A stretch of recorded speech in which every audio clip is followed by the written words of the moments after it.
Assalamualaikum warahmatullahi wabarakatuh. Di sini saya Yogi Ilhami dari Prodi Teknik Informatika. Saya akan menjelaskan arsitektur von Neumann berdasarkan gambar di slide ini.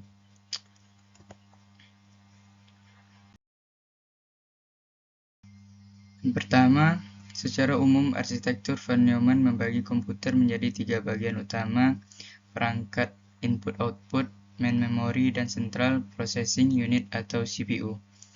Ciri khasnya adalah instruksi pemrogram dan data disimpan di memori yang sama, sehingga CPU mengambil keduanya dari tempat yang sama di main memory. Ada 3 komponen utama, yaitu 1 input-output equipment, 2 main memory, 3 central processing unit atau CPU.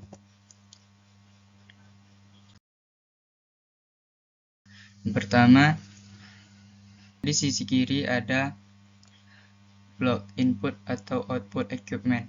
Disinilah perangkat seperti keyboard, mouse, dan disk berkomunikasi dengan sistem. Data dari input atau output tidak langsung diproses oleh ALU, tetapi lewat CPU dan memori sesuai perintah dari unit kontrol. Di sisi kanan ada main memory. Memori ini terdiri dari banyak lokasi yang masing-masing punya alamat unik. Setiap lokasi bisa berisi instruksi maupun data, karena pada arsitektur von Neumann keduanya berada di ruang alamat yang sama.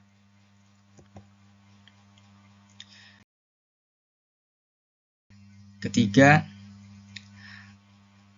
ada CPU. CPU ini di sini terbagi menjadi 2, Arithmetic and Logic Unit dan Program Unit Control. Bagian pertama Arithmetic and Logic atau ALU. Bagian pertama adalah Arithmetic and Logic Unit atau ALU, adalah pusat perhitungan. Di dalamnya ada rangkaian aritmatika dan logika yang melakukan operasi tambah, kurang, dan operasi logika. ALU menggunakan 2 register yang penting. Yang pertama adalah akumulator atau AC yang menyimpan operan dan hasil sementara dari operasi ALU. Yang kedua adalah M-key atau multiplier quotient yang dipakai khusus untuk melakukan operasi perkalian dan pembagian, biasanya menyimpan bagian dari hasil di luar yang ada divisi. Di bawahnya ada program control unit. Bagian ini yang bertugas untuk mengatur jalannya program, menjalankan siklus fetch, decode, dan execute. Di sini ada program counter atau PC yang menyimpan alamat instruksi berikutnya. Alamat ini dikirim ke MAR Memory Address Register ketika CPU ingin mengakses memori. Data atau instruksi yang dibaca dari memori masuk ke MBR, Memory Buffer Register, yang menjadi penghubung data antara memori dan CPU. Instruksi yang sedang dieksekusi disimpan di IR, Instruction Register.